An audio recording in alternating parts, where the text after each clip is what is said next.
This is a pre-recorded presentation for the 15th Annual Conference of the Society for Humanistic Psychology. My name is Hannah Lansel, and the title of this presentation is A Perspective on Sustainability in Relation with Evolutionary and Clinical Psychology. There are so many problems in the world, but the biggest problems are related with unsustainability. The problem of unsustainability and abuse of human and animals do not seem to be related, but I think they do. Almost everything that civilized the humanity does seem to be unsustainable in the long run. The human activities cause environmental catastrophe and pandemic we are living in now. This is about taking another look at why humanity viewed the environment and other species in such a way which caused such destruction. Among all polluting and resource-intensive and wasting activities of humanity are first is meat consumption, the second is food waste, third is overpopulation. There are other polluting factors such as transportation and industrial activities, but they dwarf in comparison.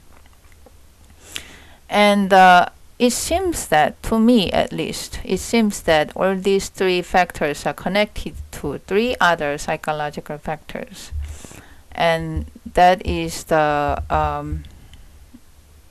crux of this presentation. Okay, so what are these three psychological factors that are related to meat consumption, food waste, and overpopulation? Okay, first psychological factor is the evolutionary side of a motivational system that is within every organism of this planet, including human. It is called the motivational triad. This is coined by Dr. Ryle and Goldhammer in 2003 in their book called The Pleasure Trap. So that's the first one. The second factor is the fact that human knowledge is compartmentalized and knowledge about ourselves is fragmented, even though our frontal persona, part of our ego, makes these compartmentalized and fragmented knowledge to appear as whole. But they are essentially fragmented because of how we acquire knowledge. That's the second factor. Okay, second psychological factor. The third factor has to do with the fact that modern human mind plays a separating factor from the environment. What I mean by this is that we as a civilized, technologically advanced human developed self-awareness that is separated from our environment, whereas animals don't seem to have that self-awareness at all. And these quote-unquote so-called primitives seem to have less of that acute sense of self. They do have sense of self, but it's not as separated from the environment. I think this is because this so-called civilized human are living in the very artificialized, very man-made environment that is removed from human. And this also has to do with the second psychological factor, that the human knowledge is fragmented. And because we build our environment according to the fragmented knowledge and not the integrated holistic one, it makes us removed even more from environment and our self-identity as well, therefore. And that is the third psychological factor. Okay, the first of this psychological factor is the evolutionary side of a motivational system that is within every organism on Earth. It's called the motivational triad, and this motivational triad in turn have a three-part mechanism. That is to seek pleasure, avoid pain, conserve energy. So it's seek pleasure, avoid pain, and conserve energy. Conserve energy equates to also gathering more energy. has to do with gaining more energy. So gaining more energy has to do with conserve the energy. It is in every human and living organism ever lived on Earth, from amoeba to blue whale. This motivational triad is to further one's own well-being and propagate the future generation. So this three-part motivational triad has two goals. One is to increase self-well-being, and two, increase the chance for reproduction, and or increase the reproduction rate. Now, I believe we are removed from natural environment. We have a very confused the sense of this motivational triad. I think one of the major reasons why we're having so much trouble right now as a civilization is because of that. Dr. Lyle give an example of a male shrike bird, a desert bird, and I'm going to give the same similar example as he does. And now, let's say, as an example, let's say, to put this male shrike bird, this bird in a laboratory setting, and train this bird to know that one button, if he press it, open the window, and he can go free. He is free. And second button, he press, the food comes out. Now, what I'm talking about here is not the case by case, but the general pattern of the overall behavior. So I'm talking about only overall behavior, not the case by case. So first, we train the bird that one button is food, the other button is opening the window, and the bird tend to go for food button, not the opening window button. Now we train this bird again, so that if he press one button, female bird comes in to mate him, and the other button he press, the window opens, he can fly, go free. The male bird tend to press the button that female comes in. It tend to, not always, okay. And let's say we train the bird again, and now this case is a little bit cruel, but it's just an example. Let's say we surgically attach a little box of cocaine, so that when the bird press one button, little bit of cocaine is released into his brain, and the other button, if he press, the window is open, he can go free. He's going to, of course, he's tend to press the cocaine button until he falls to death. Okay, this is a very extreme example of artificial environment and its stimuli, works on the motivational triad, and shows how it can be hijacked to work against one's own well-being instead of working for one's own well-being. Now, how this is work on human is, now evolutionarily, human evolved to have taste for sugar and the fatty stuff, and that's because sugar gives readily available energy without much digestion. So it gives taste good, feel pleasure, avoid pain of starving, and 3, conserve energy because sugar doesn't need much energy to digest. Fat, for example, again, tastes good, avoid pain of starving, and 3, conserve energy because the body recognizes fat as energy reserve, and it wants to store it as much as possible. Now, it seems very obvious why Americans are facing so much problem today with obesity, but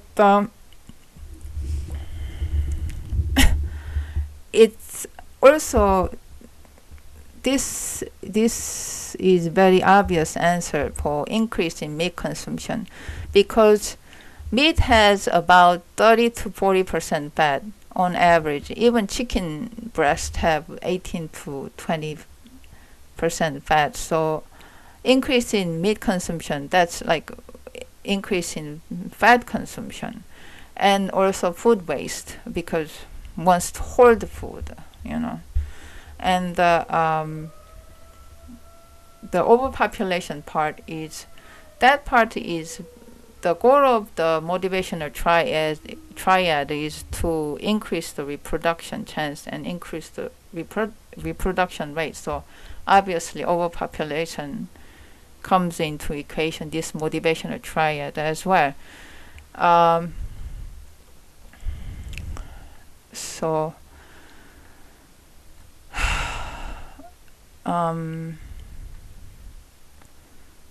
Okay. Many immoral and unethical acts relate to this motivational triad as well. Take a look at, for example, not cleaning after yourself or not cleaning after oneself, throwing out trash on the street, and external cost on economy when company produce goods and services. And also, this is not mentioned very much, but it is related to the motivational triad. That is a secret, low-key, secret collusion among industry that is a monopoly without letting the public know, of course. And conspiracy in any kind of conspiracy in political economy is associated with the motivational triad, because it seeks pleasure by associating with people that potentially increase the chance for its own well-being and the chance for reproduction, and avoid the pain of competition, and conserve energy, of course, therefore. Okay.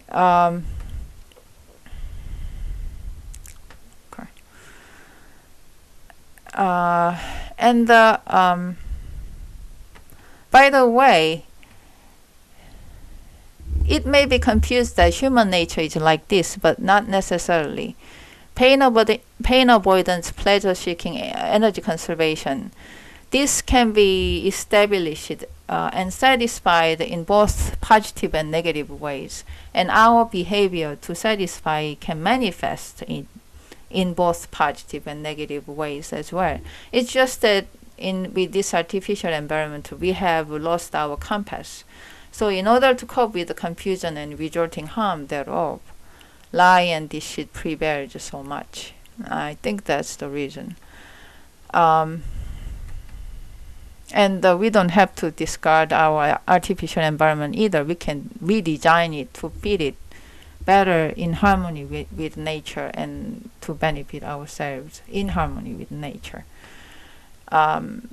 So please keep in mind that this pathological form of manifesting to human psyche to satisfy the motivational triad is not necessarily always the case, and it's not inevitable. It is not inevitable. It's just like our habit. James Clear says this in his book Atomic Habit, that he says there are no good or bad habits. There are only effective habits.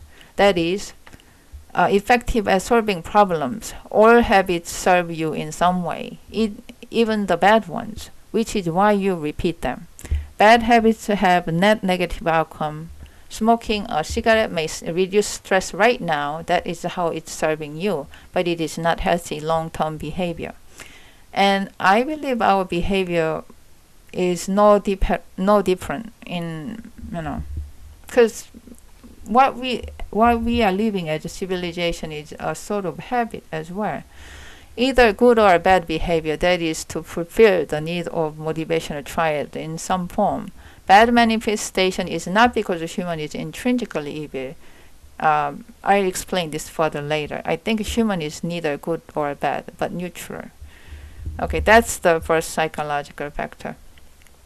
The second psychological factor is the fact that human knowledge is compartmentalized, and knowledge about ourselves is fragmented, even though our ego makes this compartmentalized and fragmented knowledge to appear as a whole. Now, our sense of self is fragmented, and frontal persona part of ego seems to be covering to make these fragments appear as a whole by rationalizing it or give some kind of excuse or whatever.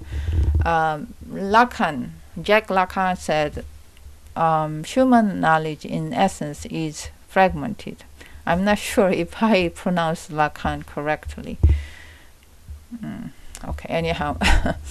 And this fragmentation of knowledge actually comes from, it has a root on our evolutionary history, in that any knowledge is acquired by looking at the nature, looking at outside, and copying, emulating, and incorporating into oneself. Every animal has this capacity to some degree, but in mammal, it is higher. It seems it's higher. Mammal and birds, actually. It seems higher than other kinds of animals. And in primates, it's even higher. And in human, it is extremely heightened. And it is very, very obvious and evident. Okay, but because human has such a developed sense of self, and they don't do this in instinctual basis, these are not incorporated automatically with other part of knowledge, it seems. I think that's my speculation. It seems that way. Instead, because we are doing this consciously, doesn't mean we don't do this unconsciously. We do that both consciously but unconsciously. But because we do consciously as well as unconsciously, our knowledge are not automatically integrated, but we have to make effort to integrate. Otherwise, they remain as unintegrated. So, to the effort to make them integrated, I think that also drives our maturation, our emotional and mental maturation. And okay, so as Lacan said, knowledge does not equate to truth, as truth is a whole picture in holistic sense, and knowledge is only part truth, and also derived from some kind of paradigm or structure usually. This means integrating our knowledge is essential. So this second psychological factor, the reason behind it is the evolutionary psychology. The second reason for this fragmentation is I derived this from Fairbairnian model of endopsychic structure. And in Fairbairnian model, there is a central ego, and then this central ego is nothing is going to happen as long as it doesn't have traumatic enough abusive or neglectful event in childhood, or he said childhood, but I think it can happen later in life when a person is adult as well. So as long as this central ego does not get any abuse or neglect bad enough, it doesn't get split, and it's going to remain as a whole. But as soon as it gets too much of abuse and neglect trauma, it's going to split into two other parts, which is one is anti-libidinal ego and the other is a libidinal ego. So there's a central ego, anti-libidinal ego, and libidinal ego.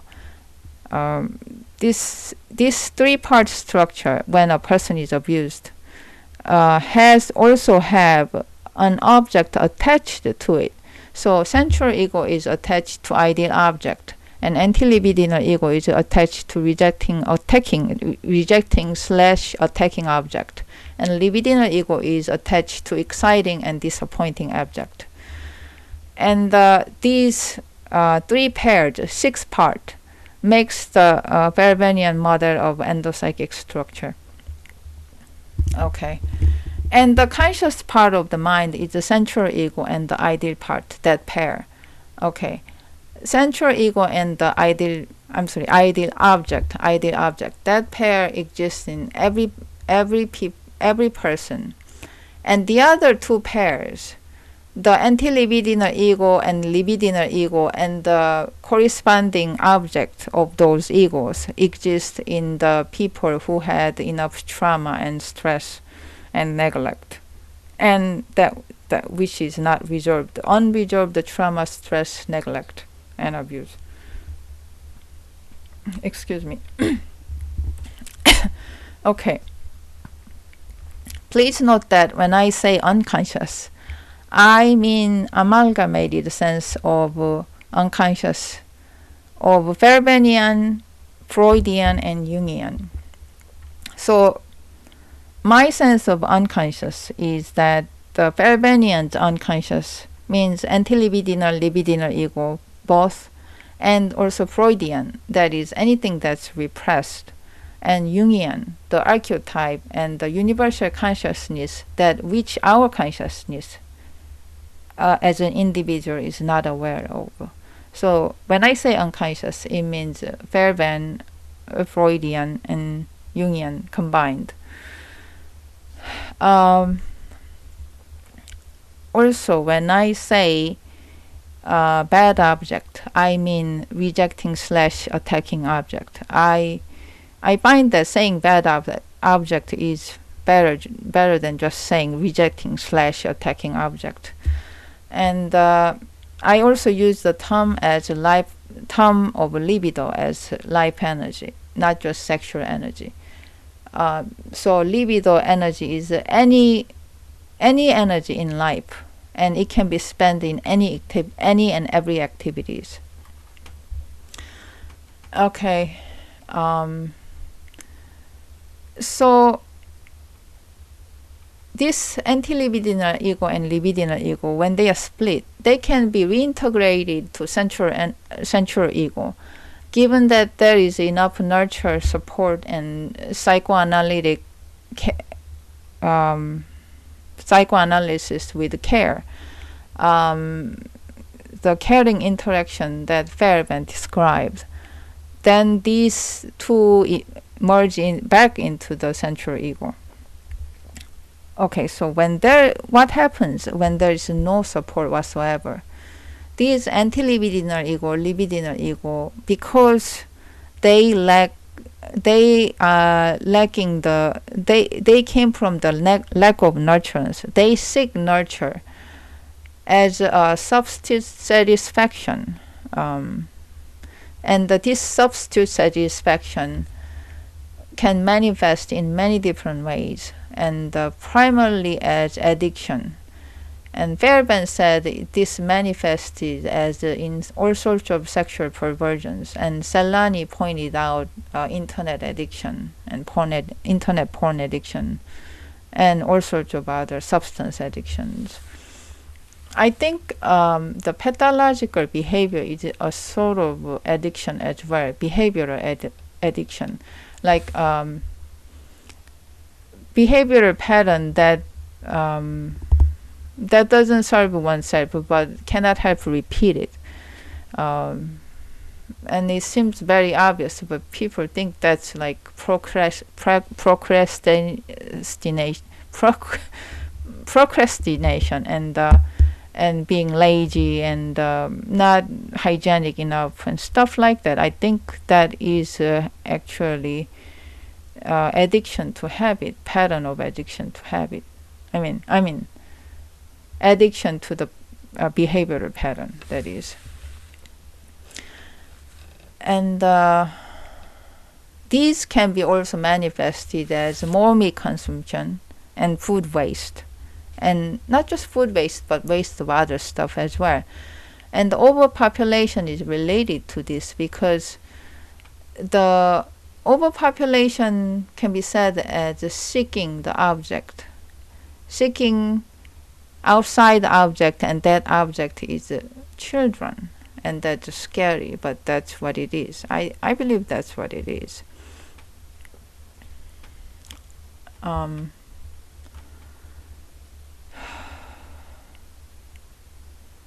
The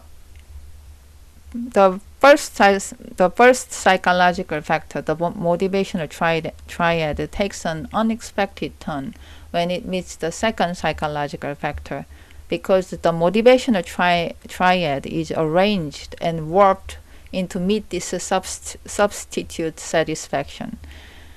I call this warped libido drive. So this rearranging of motivational triad drive, I call this warped libido drive. And I think this plays a key part in the problem of the entire civilization that we face today.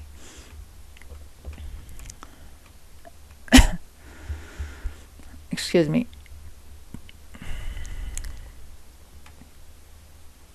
Okay.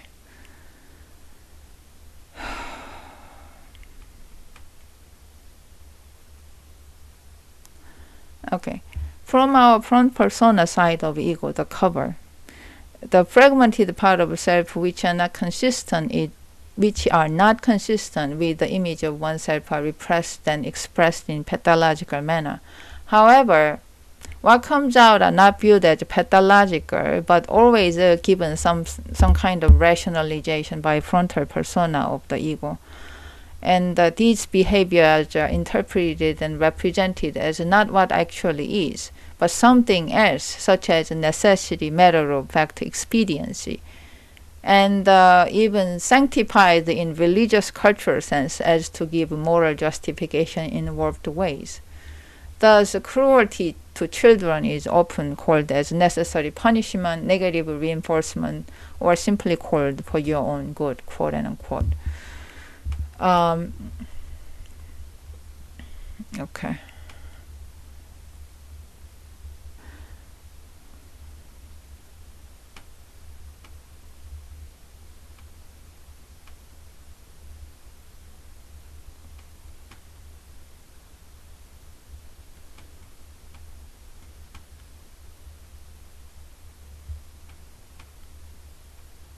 The phenomena of split self was not well described in Freudian psychology, and also in Lacanian and Kleinian, or even Jungian for that matter, even though it has a profound effect on individual, therefore society, and subsequently the entire civilization.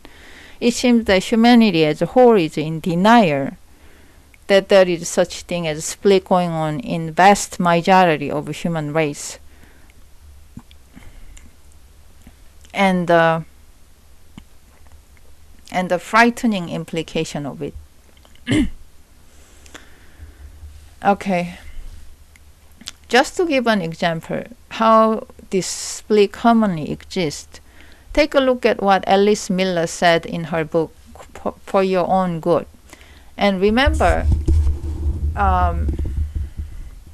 the corporal punishment was to children was regarded as good, regardless of the reason for discipline. In Western culture, until later half of the 20th century, it very slowly started to change. And in the rest of the part, Asia, Africa, Middle East, and even South America, corporal punishment is very common.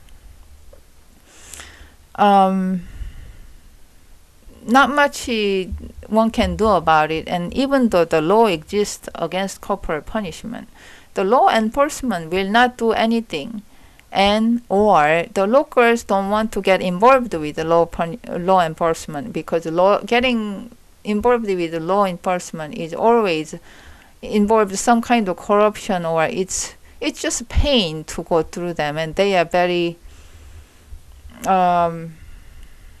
they don't like it. The law enforcement don't want to be involved in local business. And they think it's something that they shouldn't deal with. Stuff like that always going on. And I don't think a lot of people in the West are thinking about this kind of dynamics and situation. But that's generally what it is. And especially in Middle East and Africa and Southeast Asia, And even in Northeast Asia, this is often the case, especially China. I don't want to single out China, but even in Japan, that's true.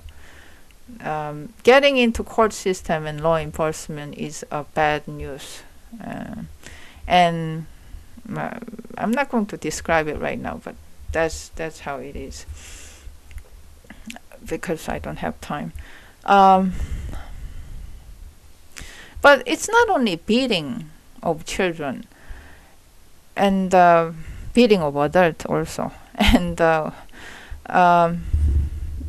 think about examples such as female genital mutilation to children among Middle East and African countries without anesthesia, and subsequent mutilating surgical procedure performed on vagina after each childbirth, to make the vagina look like before the childbirth. That's,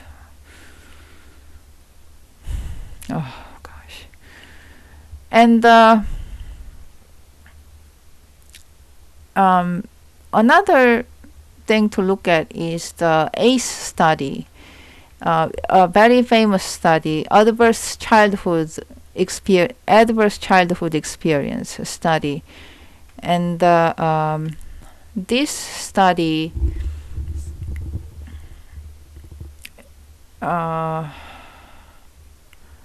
shows that there is direct relationship between the ACE experience, adverse childhood experience, and the implication of health and well-being of that person later in life, and direct relationship with it. It's frighteningly direct relationship. And in U.S., 61% of U.S. population have ACE score of 1 or more, in the scale of 1 to 10. And 10 is most ACE score. 0 doesn't have any adverse experience in the childhood. Okay, so 61% of U.S. population has 1 or more, and 16% of U.S. population has 4 or more. And this just tells how split is common among people. And this is just statistic, and I think the real number is higher than this. Okay, and keep in mind that we are living in very rich country. Whoever is making more than $42,000 a year, which is not that much in U.S. If anyone is making that much, same or more, that puts that person into the top 1% of the income bracket of the world.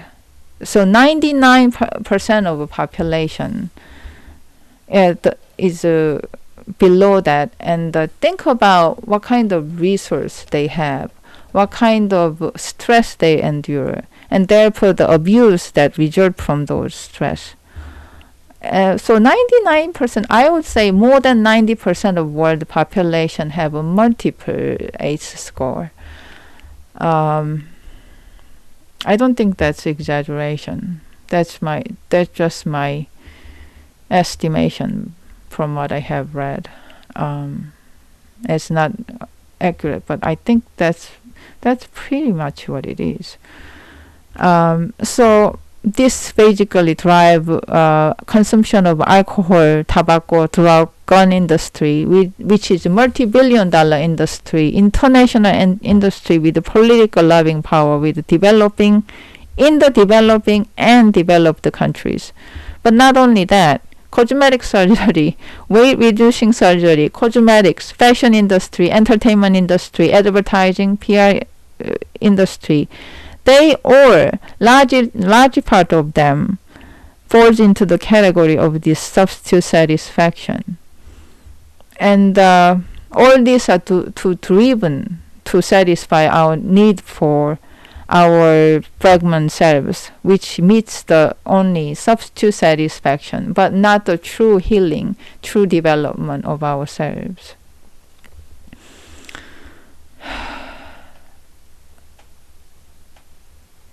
And I have a more elaboration of this in detail, but I don't have time to talk about it right now.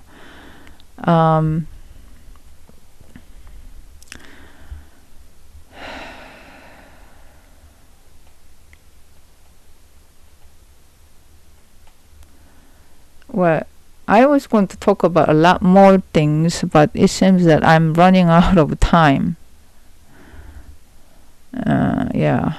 So I don't think I can go over all this right now. Okay, I'm going to just go for the third factor. Okay, so the first psychological factor is the motivational triad. The second psychological factor is our consciousness, and our knowledge about ourselves and the world view is fragmented because of how we acquire knowledge, and also from the Bellevanian model split. Okay. The third psychological factor has to do with the fact that modern human mind plays a separating factor from the environment. That is, separate awareness of self from the environment by developing perspective from subjective to objective, which also enabled the technological development. It is the heightened sense of self and distinction between subject and object. Most animals do not have this sense, therefore they don't have a pronounced sense of self in this regard. And the separation between subject and object is not as distinct in primitives than the so-called civilized, which roughly equates to the technologically advanced people. As a result, natural sense of how to adapt and live with the nature instinctively and harmoniously receded into unconscious, and we live largely in conscious and artificial world. Sort of like a contrived sense of self in a way. Not all is faulty, but in some sense, to some degree. Okay.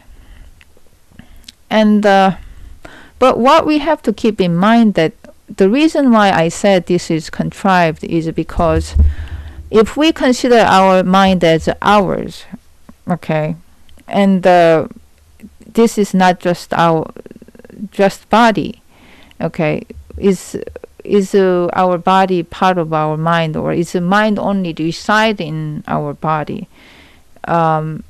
I don't think this is true, as many of psychologists and the scientists said.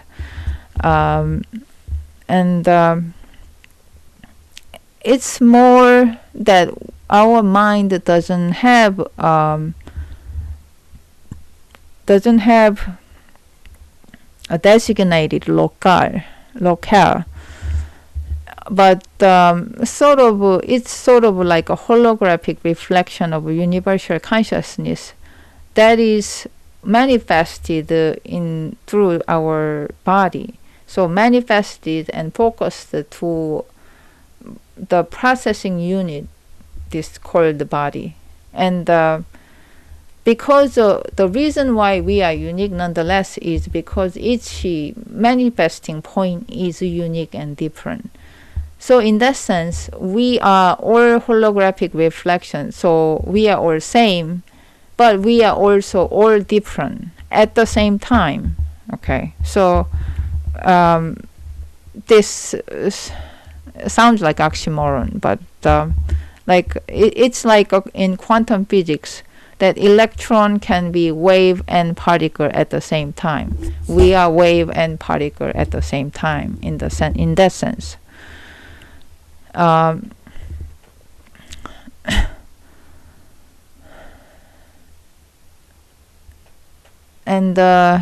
Sadhguru in his Instagram said this: every worm, every insect, every animal is working for the ecological well-being of the planet. Only we humans, we claim to be the most intelligent species here, are not doing that. I think this is the problem of our civilization itself. How our fragmented knowledge is not integrated, And because of the reinforcement of our sense of contrived self, because of this environment based upon faulty perception of holistic truth. Okay, so I think that's what it is. And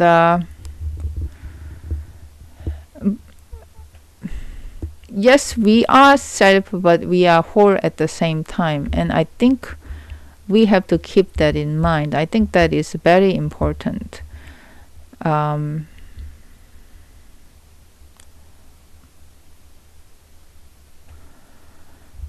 But I think religion also played this view that the human is unique and removed from its environment. And the relationship to the environment is ownership, not the relationship. I think religion played a big role in pushing humanity into seeing nature as having a supreme rulership and ownership over all other species, and not the relationship. And I think that's a very contrived view that's derived from religion, so I would say religion contributed to this problem of meat consumption, food waste, and overpopulation. And overpopulation certainly is. And promoting to reproduce, I think that's a very irresponsible thing to do, and supremely irresponsible thing to do, regardless of environment. That's totally disregarding the environmental pollution, well-being of other species, and the well-being of individual and society as large, in large. And also keep in mind that all these destructive behavior humanity do, this drive is a warped libido flow, not just libido flow as is, but warped one. As so the natural, correct, harmonious one is not like that. The fact is that majority of humanity has been raised as abused children with insufficient nurture. Just give a validation to this, that we civilization as a whole has warped the drive, and which is why we are destroying the environment.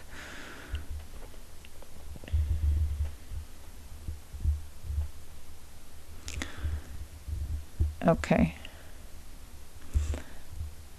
And I have to talk a little bit about how political economy system is related with religious system. So I'm going to start to describe by talking about the flow of libido and the trend of the society. So the trend tend to follow what is the most expedient and and the lowest common denominator. So that's in Freudian term actually. So in purely Freudian term, trend tend to follow what is most expedient and what is the lowest common denominator. However, when the fact that human mind as divided selves with fragmented knowledge comes in equation, with fervent split ego concept because of abuse and neglect, the matter takes a very much different turn. That is, libido does not just flow to the lowest common denominator of people's psyche, but seeks ways to have cheapest, that is, in terms of energy expenditure, and the most acceptable form to oneself and to the society, to have substitute satisfaction from the lack of nurture. Excuse me. Okay, so what is repressed in human is a repressed part of self and psychical energy associated and attached to the abuse and the neglect, which is then in turn expressed in pathological, irrational, and corrupt form. And this is why it seems that unconscious libido tendency follow the lowest common denominator of people's psyche. Not because people, as by nature, are predisposed to do that, but because of this such prevalence of abuse and neglect. And also the way we acquire knowledge, because our knowledge is incomplete.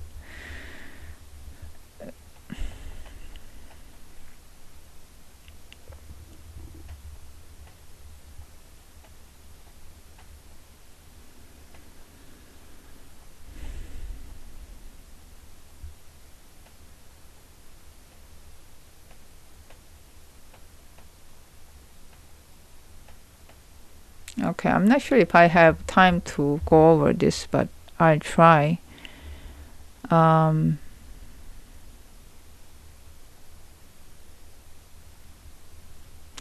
The so so the this also has to do with this is related with celebrity phenomena and also public figure. The general populace collective tendency of unconscious, subconscious / subconscious is that it wants object, people, place, things, ideology, holy men, kings, queens, noblemen, heroes, you name it. Okay, any object that which it can project and transfer the corrupted, repressed libido urge in relation to these lowest common denominator. And I call these lowest common denominator as power, fame, and sex, which in turn is directly related to motivational triad, but in corrupt form, in corrupt relation and form. The object which libido is projected upon has the exciting / disappointing image, in Verbanian terms, that is, of the collective unconscious of people themselves. And that way, the unconscious urge is satisfied, therefore, while many of them may not have direct means to power, fame, and sex to such degree. On the side note, it also frees them from the consequence of doing so, because libidinal ego and anti-libidinal ego, one of their character is being irresponsible. Okay, obtaining power, fame, and sex, this lowest common denominator, drive to lowest common denominator, should not be people's goal, but nurturing their wounded part self to heal and develop is. These triplets, power, fame, and sex, they are just poor substitute for real personal development and healing. Okay, and let's see. My time is almost up, so I'm not sure if I can elaborate further, but let's see. So I would say kingship and monarch in that way are unconsciously driven result of that particular society. In old times, the head of the religion and head of the political figure was one and the same. And in the later time, it started to separate. And the reason is because of this, because it's unconsciously driven result of it. And this unconsciously driven result, when I say this, I say in terms of the Verbanian, Jungian, and Freudian combined. Please keep that in mind. When I say unconscious, that's amalgamated sense of Freudian, Verbanian, and Jungian.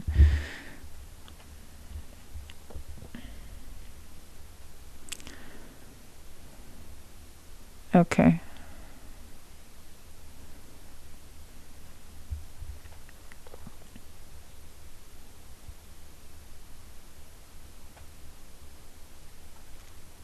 Okay, I don't have much time right now. Please note that I go over all this in very, very much detail with elaboration, explanation, and examples. If you find all these examples insufficient, I understand. I'm very sorry about that. I went over everything in detail in the handout, and please feel free to ask question. And okay, and I should close this presentation with quotes from Ronald Lying in his book, in his writing, The Politics of Experience. He ends his third chapter, The Mystification of Experience, with this poignant statement. In the last 50 years, we human beings have slaughtered by our own hands something like 70 million of our species. Okay, keep in mind that this was written in 1967. And what he says, the rest, it's not that far from what the situation we are in right now, actually. Okay, so I'll continue with the quote. In the last 50 years, we human beings have slaughtered by our own hands something like 70 million of our own species. We all have under constant threat of our total annihilation. That's nuclear war and the Cold War. From nuclear war, threat of nuclear war from the Cold War at the time, which was 1967. We seem to seek death and destruction as much as life and happiness. We are driven, it seems, to kill and be killed, as we are to live and let live. Only by the most dangerous violation of ourselves have we achieved our capacity to live in relative adjustment to civilization, apparently driven to its own destruction. Perhaps to a limited extent we can undo what has been done to us and what we done to ourselves. Perhaps man and woman were born to love each other simply and genuinely, rather than to this travesty that we call love. If we can stop destroying ourselves, we may stop destroying others. We have to begin by admitting and even accepting our violence, rather than blindly destroying it ourselves with it. And therewith we have to realize that we are as deeply afraid to live and to love as we are to die. Okay, the section where it says we have to begin by admitting and even accepting our violence. I don't think accepting our violence, quote and unquote, is the correct way of putting it. I think this way of saying it would be more correct. That is acknowledging and taking responsibility of our capacity of evil, or accepting our violent capacity of evil. Look squarely to it and take responsibility for it, because it is a part of us, and we must mature and integrate it so that it will be no longer evil, but become neutral positive. Neutral-positive, that is.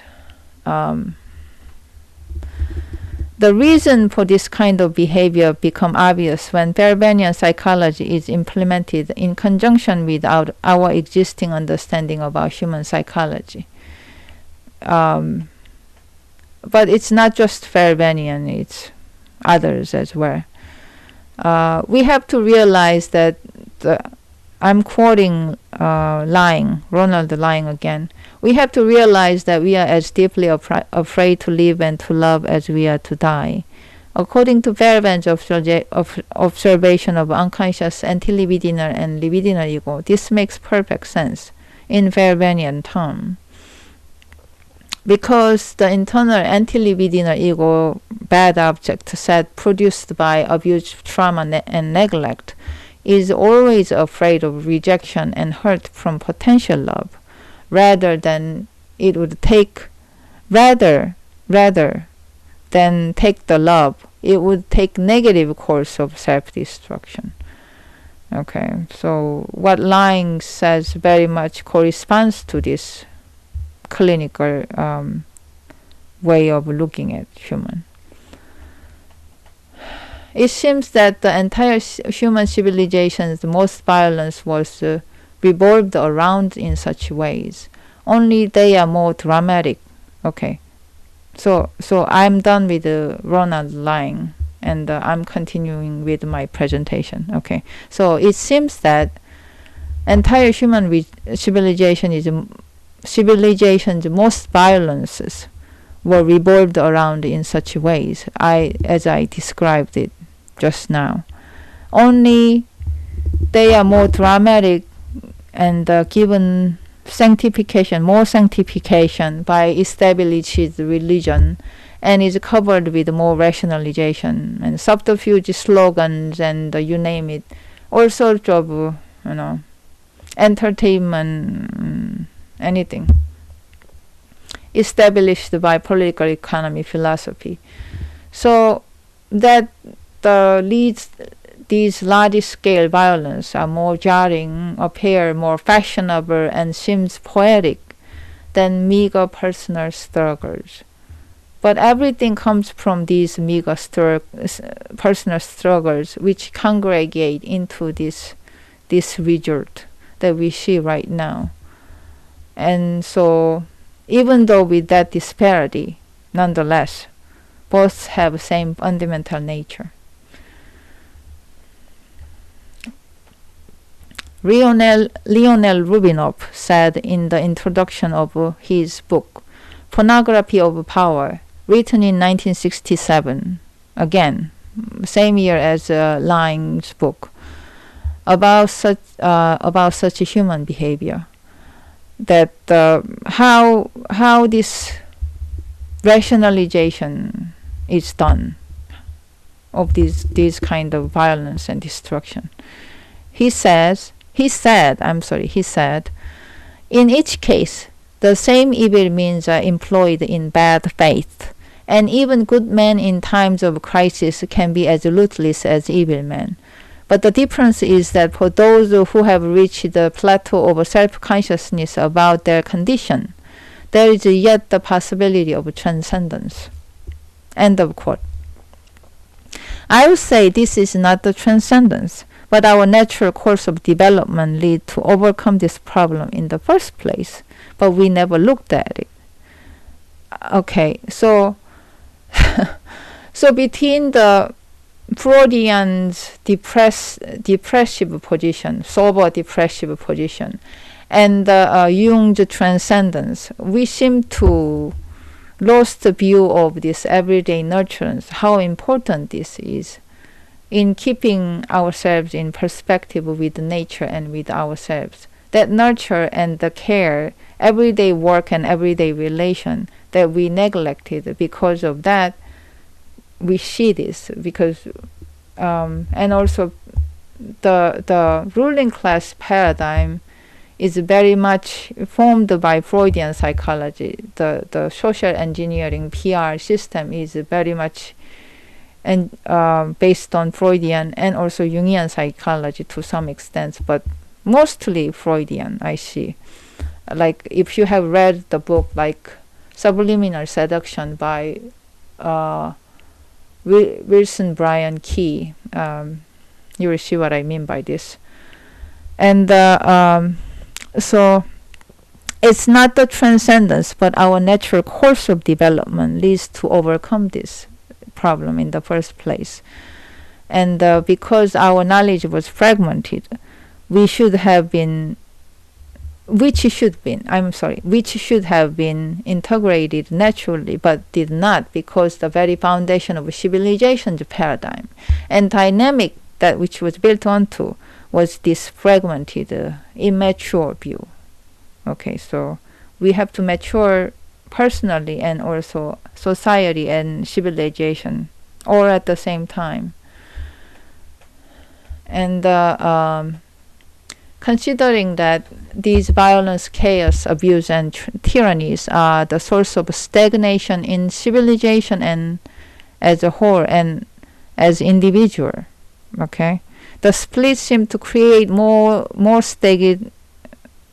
okay. I'm not saying this correctly. I'm sorry about this. The split seemed to create more stagnation in personal and also societal level than any other factors. When considering these violence, chaos, abuse, and tyranny as a source of stagnation, okay, the split caused this. Whether it is because of our fragmented knowledge of ourselves and world, or that is coming from the mind split, Bellmanian mind split. Ourselves lost sense of wholeness, self as, and our self. When I say self here, it has a similar meaning with the Jungian term, but not in theologian sense. So okay. So our self's lost sense of wholeness can be recovered and experienced by making unconscious more conscious through various methods. And like Jung said, if we don't do that, we'll be governed by something called faith. But we can be our masters of our faith by making our unconscious conscious. End of presentation. Thank you very much.